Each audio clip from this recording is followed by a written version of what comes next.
This qualifying recap brought to you by Phillips Connect, technology that moves us forward.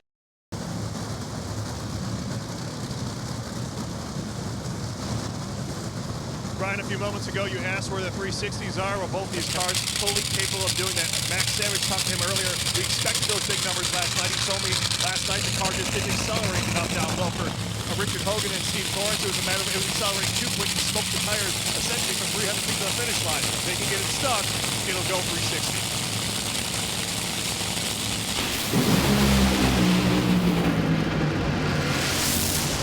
Big end of the racetrack, it didn't just go 360. How about 360.61? Brittany Force goes all the way to the top of the qualifying sheet, and that was a brutal run. 294 to the 8th mile at nearly 296 miles an hour at half track. It feels awesome just to be back out here in my home track, starting a new season with the Monster Energy Flavor Pack team. I'm excited to be back with all of them, doing what we love, and even better to go number one. First race of the season, it pumps all of us up. We're just excited to get going and see what we can do this season. Monster Energy Flavor Pack. Jimmy Crock, Chris Cunningham, the brain trust behind the Auto Club Chevrolet. Dean Antonelli, John Medlin. Those four really bright minds spent a whole lot of time working in the same building over the years before ending up on different sides of the street. Literally. One's on the west side of Northfield Drive, and one's on the east. Different sides of the track right here. So, Robert Height sits number one unless Ron Capps can take it away from him. Can the reigning Camping World Champion get the number one spot, or will Robert Height race the boss tomorrow in round one?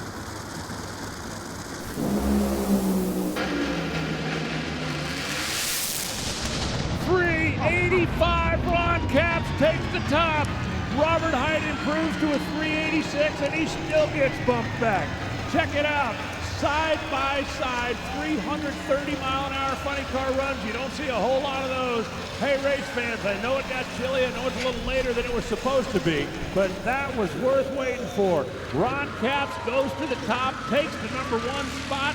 Robert Height gets bumped back, and Ron Capps does Robert a favor and will now have to race John Force tomorrow.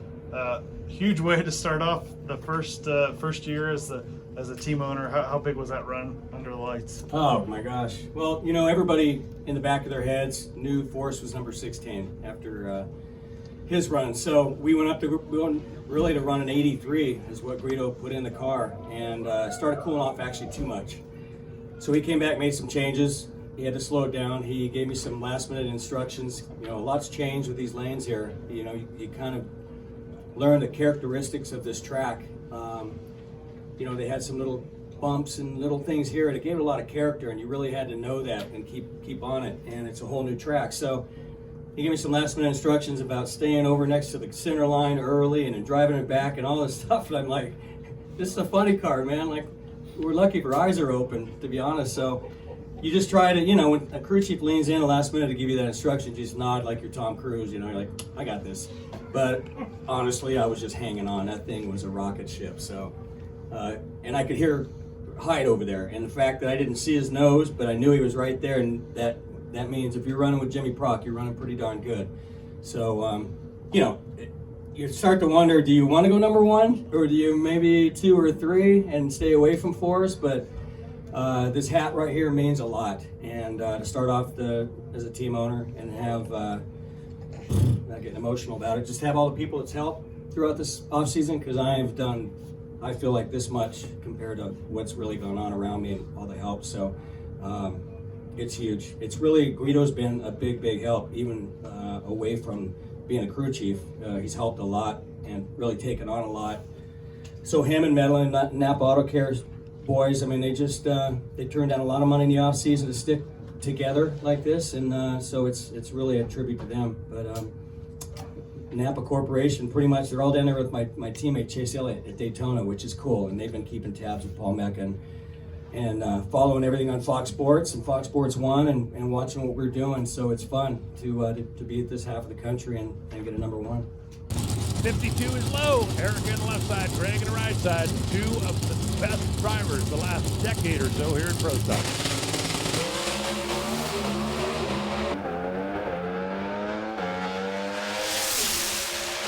How about 6.52 2-1, 210.44. Erica Enders goes to the top. Greg Anderson goes 6.536 at 209.59. And the first salvo in the 2022 Pro Stock War gets fired by the Melling Performance Teams. Absolutely. I feel like this is probably the best race car we've had in a long time, even considering the countdown last year. So we had a goal in the off season to come out swinging. I feel like we have something to prove, and the guys went to work again, like I said yesterday, hard in the engine shop. We got our Rick Jones Chevy Camaro tuned up, and to lay down 3 really consistent runs like that during the 3 qualifying sessions, it definitely gives you confidence heading into race day, and we'll have a mean Melling Performance hot rod tomorrow.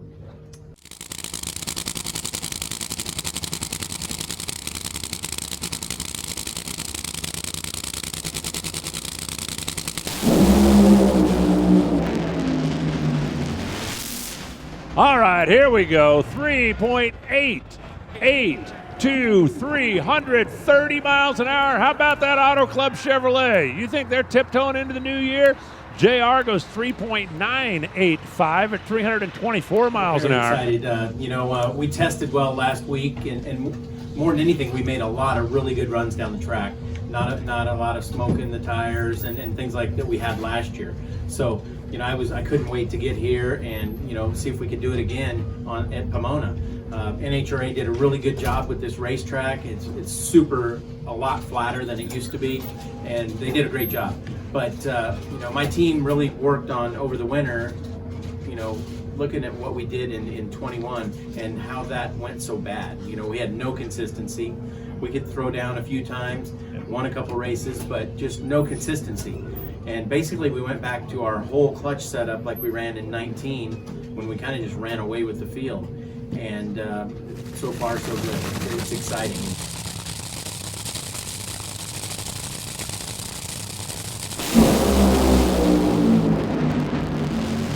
That's looking pretty good. Oh, look at that. 367 times 2. Justin Ashley goes 3.676. 331 miles an hour, and he takes Phillips Connect to the top. Mike Salinas goes 3.677, 1 thou behind, 329 miles an hour. That was a whale of a side-by-side run down there. Yeah, that felt great. I mean, you have this whole offseason, right? And it's relatively quick. It's 2 months, but at the end of the day, it feels like it's been forever. So it's exciting to be able to get back in the race car. And we were able to go down there the first run of the new season and go right to the top and run as good as we did in front of our new sponsor.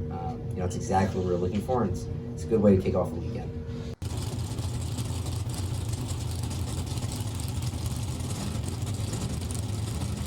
.52 is low. Erica on the left side, Greg on the right side. The 2 of the best drivers the last decade or so here in Pro Stock.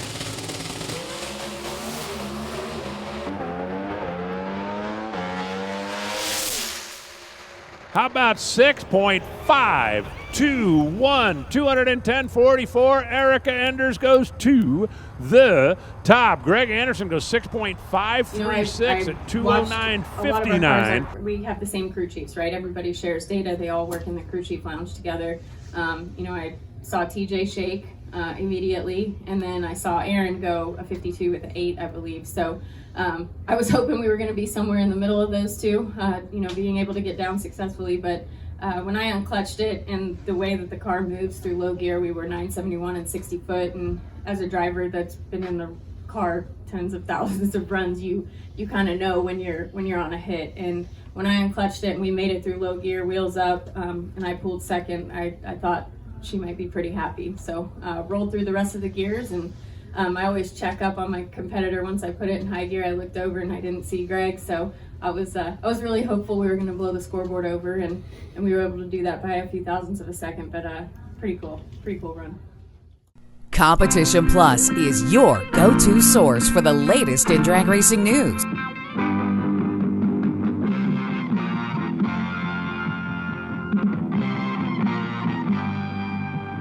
For over 20 years, CompetitionPlus.com has provided news you can trust, thoroughly researched and delivered as quick and fast as it can be uploaded. Whether it's nitro or stock, drag radial or pro modified, our writers are trained to bring you the inside story time and time again. We have it all from in-depth news articles to the latest in high-performance products to the scuttlebutt making its way around the pits. Original video content from the stars in drag racing also makes CompetitionPlus.com the ultimate one-stop shop for die-hard drag racing fans. Don't make CompetitionPlus.com your only stop on the information superhighway. Make it your first. For news you can trust and have trusted for 20 years, visit CompetitionPlus.com. Be sure to download our mobile app. It's a free download on the Apple Store and Google Play.